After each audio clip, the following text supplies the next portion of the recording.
In the world of Exoborne, which is kind of like a parallel alternate timeline deal we've set up, it's in the near future. Mankind is facing a looming climate disaster. When the climate disaster became really bad, humanity rallied behind a project called Rebirth. So the ambition with Rebirth was to save humanity, to try to stop the climate disaster from happening.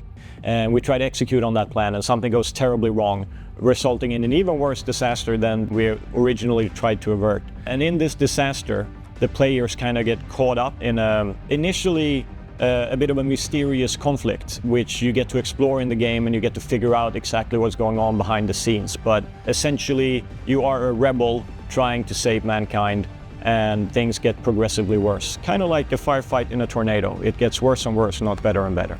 Exoborne is a tactical open world extraction shooter.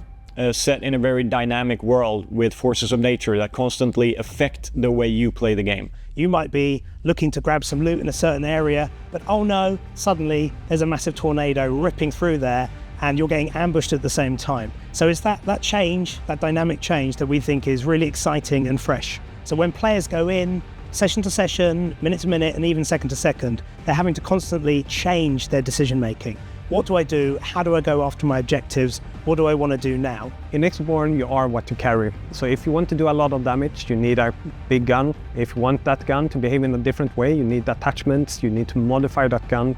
And it's the same way for the Exorig. If you want that Exorig to have different abilities, you need to find or buy different abilities and equip it. However, if you die, you lose it all, which means that it's very high stakes when you're out in a session, and you need to extract to be able to keep everything you have collected to the next session.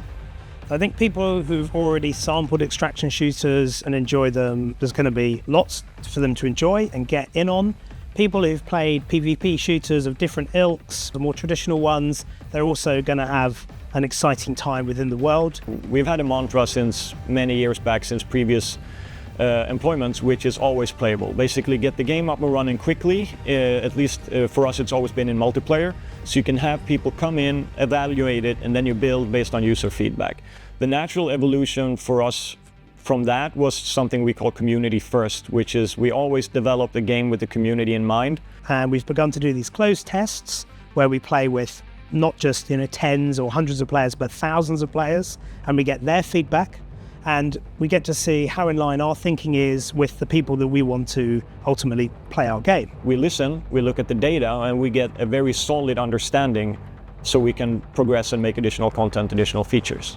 You can wishlist Exoborne on Steam, join our Discord, or go to the website and sign up for the playtest.